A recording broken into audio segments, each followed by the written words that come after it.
dimanche 29 mai 2023, le ministre Doumbia a présidé la cérémonie de vulgarisation du projet de constitution qui sera soumis au référendum le 18 juin prochain. Avec un réel plaisir, teinté d'émotions fortes, que je prends la parole ici, au nom du conseil communal, celui du maire empêché pour raison de calendrier, pour vous souhaiter la chaleureuse et cordiale bienvenue dans la cité légendaire de feu Nangabanou Tembeli. La cérémonie qui nous réunit ce matin est juste simple mais pleine de signification, surtout quand il s'agit de la vulgarisation de la nouvelle constitution qui est sortie, aussi des assises nationales. Une recommandation forte des assises nationales de la refondation doit être expliquée à toutes les communautés et dans toutes les langues pour avoir l'adhésion de tout un chacun. C'est toutes les composantes de la région de Badiangara qui ont été conviées par le gouverneur Sidi Mohamed El Béchir pour assister à cet exercice de compréhension. Avec un réel plaisir ce matin que nous accueillons ici à Badiangara, à l'instar des autres régions, les activités de divulgation du projet de constitution de la République du Mali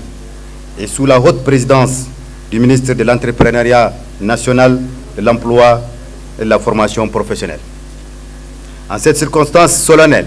historique et heureuse, je tiens tout d'abord à souhaiter la cordiale bienvenue dans la cité légendaire de Nangabanou Tembeli, Bandiagara, au ministre de l'Entrepreneuriat,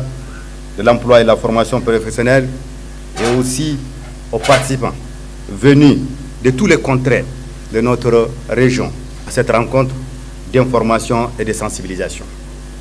Excellence, Monsieur le ministre, nous sommes convaincus qu'à travers cette rencontre, il ne s'agit nullement pour le gouvernement d'organiser un atelier ou un séminaire de plus, mais plutôt de donner davantage de lisibilité et de visibilité à la dynamique de concertation sur les grandes questions de préoccupation de notre nation afin de permettre aux forces vives de la région de Badiangara de s'approprier le projet. Le gouverneur, dans son discours, a présenté brièvement les différentes innovations, chose appréciée par le ministre, qui estime que toutes les autorités doivent s'approprier du contenu afin de faciliter le processus de vulgarisation. Envoyé par le gouvernement, parce que le gouvernement l'a dit après que la commission de finalisation ait remis la dernière version de la Constitution au président de la transition, le colonel Assimi Goïta, il a instruit au gouvernement de travailler à vulgariser la nouvelle Constitution. Et donc, il y a deux commissions qui ont été mises en place. Et ce sont des commissions-là qui ont permis de mettre toute la machine que nous constatons, qui fait que les ministres se déplacent, vont en région, travaillent avec le gouverneur et avec les experts pour expliquer au mieux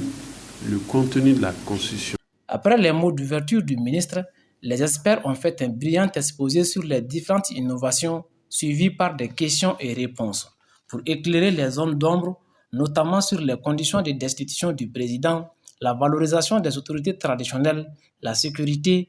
la place accordée aux femmes. Convaincus, les autorités traditionnelles, politiques et administratives de Badiangara se disent prêtes à accompagner la transition et à voter oui pour le projet de la nouvelle constitution.